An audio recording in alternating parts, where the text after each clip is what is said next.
El martillo del rematador todavía no había caído, cuando Jack Mercer dejó de escuchar todo lo demás. El calor de Tucson en agosto era el tipo de calor que aplasta, pero no fue eso lo que detuvo el aire en sus pulmones. Fue ella, de pie sobre la plataforma de madera, las manos atadas al frente, la postura tan recta que parecía desafiar no solo a los hombres de la multitud, sino a la situación entera. No lloraba, no suplicaba. Sus ojos oscuros recorrían cada rostro con una expresión que Jack tardó un momento en nombrar porque no esperaba verla ahí. Era desdén, puro y sin disculpas. «Apache», murmuró alguien detrás de él, como si eso lo explicara todo. Jack tenía 38 años, una hacienda de 400 acres al sur del territorio y la reputación de ser un hombre que no compraba lo que no necesitaba. Había ido al remate a buscar 2 mulas y un rollo de alambre. Pero cuando la vio levantar el mentón con esa dignidad que ninguna cuerda podía quitarle, supo con la claridad brutal de las cosas inevitables que si ese martillo caía para otro hombre, algo en él no lo iba a perdonar nunca. «200», gritó alguien entre risas. El estómago de Jack se revolvió. «400». Su propia voz lo sorprendió. Varios hombres se volvieron a mirarlo. Ella también. Y en sus ojos no había gratitud. Había una pregunta directa, sin rodeos, del tipo que no espera respuesta cómoda. «¿Qué clase de hombre eres tú?» «500», respondió alguien.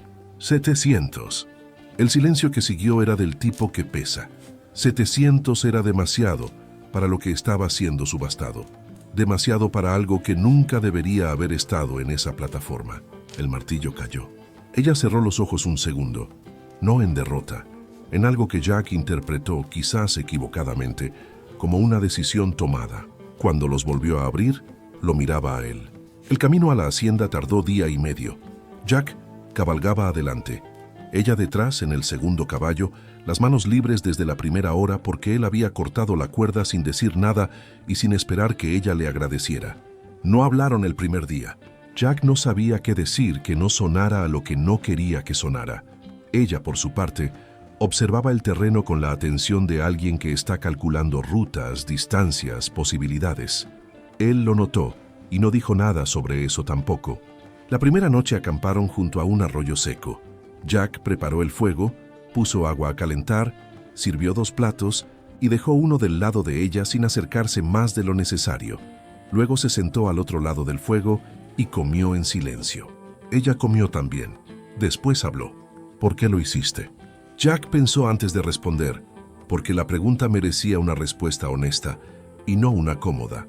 «Porque no podía no hacerlo», dijo. «Eso no es una razón, es una excusa». Él la miró. Ella sostuvo la mirada. «Tienes razón», dijo Jack. «La razón es que lo que estaba pasando ahí era una injusticia y yo tenía el dinero para detenerla. Eso no me hace bueno. Solo significa que tuve la oportunidad y la usé». Ella lo estudió en silencio. «¿Y ahora qué?», preguntó. «Eso depende de ti», respondió él. «Los hombres que compran no suelen decir eso». «Yo no te compré a ti», dijo Jack. «Compré tu libertad de ese lugar. Son cosas distintas». El fuego crepitó entre ellos. Ella no respondió de inmediato, pero algo en su postura cambió levemente. Un relajamiento mínimo, casi imperceptible. «Me llamo Sena», dijo finalmente. «Hija de un hombre que ya no está, Jack Mercer». «¿Tienes familia, Jack Mercer?» «No. Enterré a los míos hace tiempo». Ella asintió, como si eso fuera información útil más que triste. «Los que pierden a su gente aprenden a leer la soledad en los demás», dijo. «La tuya se ve desde lejos». Jack no respondió, pero no desvió la vista. La hacienda Mercer era funcional y sin adornos. Casa de adobe, establo, corral, campos bien trabajados. Sena lo recorrió todo con los ojos el primer día, memorizando la disposición con la eficiencia de quien ha aprendido que conocer el terreno es lo primero. «¿Vives solo?», dijo. No era pregunta. «Sí». «¿Por qué una casa tan grande para un hombre solo?» Jack se quedó un momento mirando la casa. «La construí cuando pensaba que las cosas serían distintas», dijo. «Después no tuve razones para hacerla más pequeña». Sena no dijo nada, pero Jack tuvo la sensación de que había escuchado más de lo que él había dicho. Le dio el cuarto del fondo, el que tenía ventana hacia el este. No le explicó por qué ese y no otro. Ella tampoco preguntó. Los primeros días fueron de distancia respetuosa y observación mutua. Sena se levantaba antes del amanecer, como había hecho toda su vida. Observaba a Jack trabajar, la manera en que hablaba a los caballos en voz baja, cómo reparaba las cercas con paciencia más que con fuerza, cómo nunca tomaba más agua del pozo de la que necesitaba aunque nadie lo estuviera mirando. Una tarde, lo encontró sentado en la galería con un libro de cuentas abierto sobre las rodillas, sumando números con el ceño fruncido. ¿Para qué sirven esos papeles?, preguntó sentándose en el escalón sin pedirle permiso porque no creía que necesitara pedírselo. Para saber cuánto tengo y cuánto debo, dijo Jack. ¿Y si los perdieras? Perdería el registro.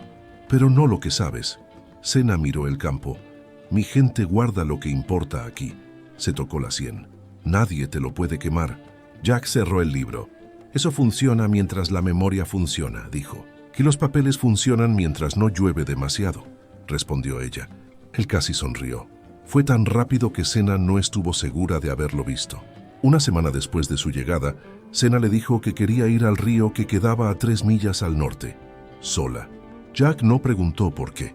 Le describió el camino y le dijo que había una roca plana junto al recodo, donde el agua era más tranquila por si quería sentarse. Ella volvió al atardecer.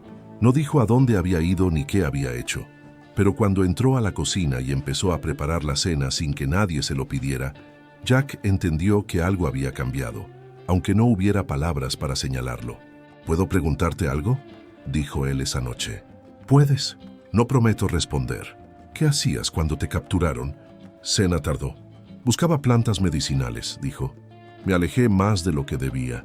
Hizo una pausa. Fue mi error. Lo reconozco. No fue tu error, dijo Jack. Se lo fue. Conozco el territorio. Debí haber sido más cuidadosa. Lo miró. Reconocer el error no significa aceptar que el castigo fue justo.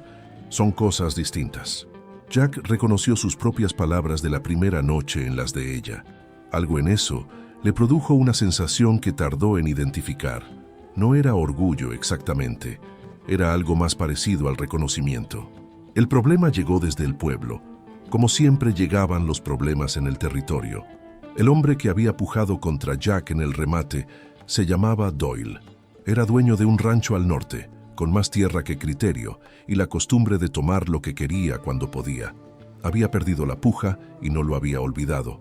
Empezó con rumores. Que Jack estaba dando información a los apache sobre los movimientos del ejército, que la mujer era una espía, que la hacienda Mercer era un punto de encuentro para rebeldes. Era todo mentira, pero la mentira en el territorio viajaba más rápido que la verdad y llegaba más lejos. Jack se enteró por su único vecino, un hombre llamado Tate, que vivía a 12 millas y que vino a avisarle con la cara de quien trae malas noticias y preferiría no traerlas. Doyle está hablando con el sheriff Pete, dijo Tate. Pete es hombre de Doyle desde hace años. Si Doyle le dice que busque una excusa para entrar en tu propiedad, la va a encontrar. Jack lo escuchó sin interrumpir. Cuando Tate se fue, Sena estaba en la galería. Había escuchado todo. «Puedo irme», dijo. «Eso resuelve el problema». «No resuelve nada», respondió Jack. «Solo le da a Doyle lo que quiere sin que tenga que trabajar para conseguirlo». Sena lo miró. «¿Y qué propones?» «Nada todavía. Estoy pensando». «¿Cuándo dejas de pensar y empiezas a actuar?» «Cuando sé qué acción tiene sentido». Ella asintió lentamente, como si eso fuera una respuesta aceptable aunque no satisfactoria. Pete llegó 3 días después con 2 hombres y un papel que alegaba inspección de propiedad por sospecha de actividad ilegal. Jack lo recibió en el portón con la escopeta descansando en el brazo, sin apuntarla. «El papel está firmado por el juez Crane», dijo Jack leyéndolo despacio. «El mismo Crane que le debe a Doyle 3 años de préstamos sin interés». Dobló el papel y lo devolvió. «Voy a impugnar esto en la Corte Federal. Mientras tanto, esta es mi propiedad y nadie entra sin una orden que no tenga conflicto de interés». Pete lo miró con los ojos del hombre que no esperaba resistencia. «Esto no termina aquí, Mercer». «No esperaba que terminara», dijo Jack. «Buenos días». Cuando Pete se fue, Jack entró a la casa y encontró a Sena en la cocina, preparando té con hierbas que había traído del río. Le sirvió una taza sin preguntar si quería. «Lo vas a perder todo», dijo ella. Puede ser. ¿Y aún así? Jack se sentó. Compré tu libertad porque era lo correcto, dijo. Defender esa decisión también es lo correcto.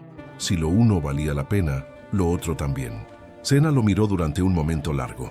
En mi pueblo, dijo finalmente, hay una manera de decir que el hombre que actúa igual cuando nadie lo ve que cuando todos lo ven es un hombre en quien se puede confiar. ¿Y yo soy ese hombre? Todavía estoy viendo, dijo ella. Pero por primera vez desde que había llegado el tono no era de evaluación, era de algo más parecido a la certeza en proceso de formarse. 4 días después, Doyle llegó en persona. No vino solo. Trajo 6 hombres armados y al juez Crane, que llevaba en la mano un documento con sello oficial que declaraba la hacienda Mercer sujeta a confiscación por deuda pendiente con el condado, una deuda que Jack nunca había contraído y que había aparecido en los registros del juzgado 3 días antes. Jack salió al portón. Cena salió detrás de él. «Adentro», dijo Jack en voz baja sin voltearse. «No», respondió ella igual de bajo. No había tiempo para discutirlo. Doyle desmontó con la satisfacción de quien lleva meses esperando este momento. «Mercer, tienes hasta el mediodía para sacar lo tuyo. La propiedad pasa al condado por deuda impagada». Sonrió. «Puedes impugnarlo si quieres. El juzgado más cercano con jurisdicción está en Santa Fe. Para cuando llegues, yo ya habré registrado el título». Jack miró el documento. Lo leyó despacio, línea por línea. Crane lo observaba con la incomodidad de alguien que sabe que está haciendo algo sucio, pero ha decidido que vale la pena. «Esta deuda no existe», dijo Jack. «Los registros dicen lo contrario». «Los registros mienten». «Los registros son la ley, Mercer». Los hombres de Doyle habían formado un semicírculo, manos cerca de las armas, sin desenfundar todavía, pero cerca. Jack calculó las distancias. No eran buenas. Fue entonces cuando Cena habló. No habló con Jack, habló con Crane. «Usted firmó ese papel», dijo mirando al juez directamente. «¿Sabe lo que hay del otro lado de esas colinas?» Crane parpadeó confundido por la pregunta. «Mi pueblo», dijo Cena. «Y mi pueblo sabe que estoy aquí, saben con quién estoy». Hizo una pausa. «Si algo le pasa a este hombre o a esta tierra, no van a ir a Santa Fe a buscar justicia, van a venir aquí». No era una amenaza vacía, y todos en ese patio lo sabían. El territorio Chiricahua quedaba a menos de 2 días de cabalgata, y el ejército no tenía suficientes hombres para proteger cada hacienda del valle si la situación se encendía. Doyle rió. «¿Me estás amenazando con una india, Mercer?» «Yo no amenacé nada», dijo Jack. Ella explicó una realidad. El silencio que siguió fue del tipo que decide cosas. Crane miraba hacia las colinas. Los hombres de Doyle se miraban entre ellos. Doyle seguía sonriendo, pero la sonrisa había perdido algo. «Tienes hasta mañana al mediodía», repitió Doyle finalmente, pero la voz ya no tenía la misma seguridad. «Después vuelvo con el sheriff». Se fueron. Jack esperó hasta que el polvo de los caballos desapareció. Luego se sentó en el escalón del porche con los codos sobre las rodillas y la cabeza baja, procesando lo que acababa de pasar. Cena se sentó a su lado. «Mañana al mediodía no es mucho tiempo», dijo ella. «No», concordó él. «¿Tienes el dinero para la deuda falsa?» «Tengo el dinero. Pagarla significaría aceptar que es real. ¿Y si no pagas?» «Vienen con el sheriff y me sacan a la fuerza». Cena lo miró. «¿Qué vas a hacer?» Jack levantó la cabeza y miró el horizonte donde las colinas del territorio Chiricahua se recortaban contra el cielo. «Tate tiene contactos en Santa Fe», dijo. «Necesito que alguien llegue antes que Doyle». Se levantó. «Y necesito que tú vayas a ver a tu gente esta noche». ¿Para amenazar? Para que Doyle sepa que la amenaza era real. Hay diferencia entre decir algo y que sea verdad. Cena lo miró durante un momento. «Si voy esta noche», dijo, «y regreso mañana con hombres de mi pueblo, el territorio entero va a saber que estuviste dispuesto a apoyarte en los Chiricahua para defender esta tierra». «Lo sé. Eso tiene un costo». «También lo sé». «Y aún así», Jack la miró directamente. «Compré tu libertad porque era lo correcto. Defender eso también es lo correcto». Hizo una pausa. «Y si para hacerlo necesito que el mundo sepa que los Chiricahua son mis vecinos y no mis enemigos, que lo sepa». Cena no respondió de inmediato. Lo miraba con esa expresión que él había aprendido a reconocer, la de alguien actualizando una conclusión que creía ya tener formada. En mi pueblo, dijo finalmente, hay una manera de decir que el hombre que actúa igual cuando nadie lo ve que cuando todos lo ven es un hombre en quien se puede confiar. ¿Y yo soy ese hombre? Ya no estoy solo viendo, dijo ella. Esa noche, Cena cabalgó hacia las colinas. Jack cabalgó en dirección contraria hacia la hacienda de Tate. Al mediodía del día siguiente, cuando Doyle llegó con el sheriff Pitt y 8 hombres, encontró 3 cosas que no esperaba. Primero, a Jack Mercer de pie en el portón con un telegrama en la mano, enviado desde Santa Fe por un abogado que había pasado la noche revisando los registros del condado y había encontrado irregularidades suficientes para abrir una investigación federal. Segundo, a Tate a su lado como testigo. Tercero, en las colinas que rodeaban la hacienda, una docena de jinetes, Chiricahua inmóviles en el horizonte, visibles, sin armas levantadas, sin ningún gesto de amenaza, simplemente presentes. Doyle miró las colinas, miró el telegrama, miró a Crane que había palidecido de una manera que no tenía nada que ver con el calor. «Esto no termina aquí», dijo Doyle. «Puede ser», respondió Jack, «pero hoy termina así». Doyle se fue, y esta vez no volvió. Una noche de octubre, cuando el calor del verano había cedido y el aire del desierto tenía esa frescura particular que solo dura unas semanas, Cena y Jack se sentaron en la galería después de cenar. No era la primera vez que lo hacían. Se había vuelto una costumbre sin que ninguno lo propusiera. «Quiero volver al territorio de mi gente», dijo Cena. Jack no respondió de inmediato. «¿Para quedarte?», preguntó finalmente. «Para cerrar lo que quedó abierto». Hizo una pausa. «Hay cosas que no se pueden dejar sin terminar o el espíritu no encuentra quietud». «¿Cuándo?» «Pronto». «¿Quieres que vaya contigo?». Cena lo miró. «¿Por qué irías?». «Porque si vas sola y algo pasa, yo no estuve cuando debía estar», dijo Jack. «Y eso no lo podría dejar sin terminar tampoco». Ella no respondió de inmediato. Miraba el horizonte donde las últimas luces del día se disolvían en negro. «En mi tradición», dijo finalmente, «cuando un hombre acompaña a una mujer a cerrar sus cuentas con el pasado, no lo hace como protector, lo hace como alguien que reconoce que ese pasado también le pertenece a él». «¿Y eso qué significa?». Cena se volvió hacia él. «Que si vienes, no puedes volver a ser el mismo hombre que salió de aquí». Jack lo pensó. «No creo que sea el mismo desde hace semanas», dijo. Ella asintió. «Lo sé», dijo. «Por eso te lo dije». Fueron juntos. El viaje duró 3 días. Cuando llegaron al lugar donde Cena había crecido, ella caminó sola los últimos metros. Se arrodilló, tocó la tierra, habló en su lengua en voz baja. Jack esperó a distancia, no porque ella se lo hubiera pedido, sino porque había aprendido que hay momentos que no admiten testigos cercanos. Cuando volvió, su expresión era diferente, no aliviada exactamente, completa. «¿Qué dijiste?», preguntó Jack. «Que volví, que no me fui para siempre, que encontré algo que no buscaba». «¿Y qué encontraste?». Cena lo miró con esos ojos que lo habían evaluado desde el primer día en la plataforma del remate. «A alguien que compró mi libertad, pero nunca intentó quedarse con ella», dijo. «Eso es más raro de lo que parece». De regreso a la hacienda, las cosas no cambiaron de golpe. Cambiaron despacio, de la manera en que cambian las cosas que duran. Una conversación más larga, una distancia un poco menor. La costumbre de la galería por las noches, que se volvió la parte del día que ambos esperaban sin decírselo al otro. Una tarde, Cena le entregó a Jack un objeto envuelto en cuero. Era pequeño, hecho de piedra pulida y cuero trenzado. «Perteneció a mi padre», dijo. Se lo daba solo a alguien digno de caminar a su lado. Jack lo tomó con las 2 manos. «No soy de tu pueblo», dijo. «No necesitas serlo», respondió ella. «Solo necesitas ser honrado». Él lo guardó en el bolsillo sobre el corazón. No hubo ceremonia ese día, ni promesas en voz alta, pero había algo sellado entre ellos que no necesitaba palabras para existir, del mismo tipo que las cosas que Cena decía que su gente guardaba en la memoria en lugar de en el papel. Nadie se lo podía quemar. Años después, quien pasaba por esa hacienda al sur del territorio, hablaba de un sendero que caminaba al lado de una mujer apache con la naturalidad de quien ha encontrado su lugar en el mundo.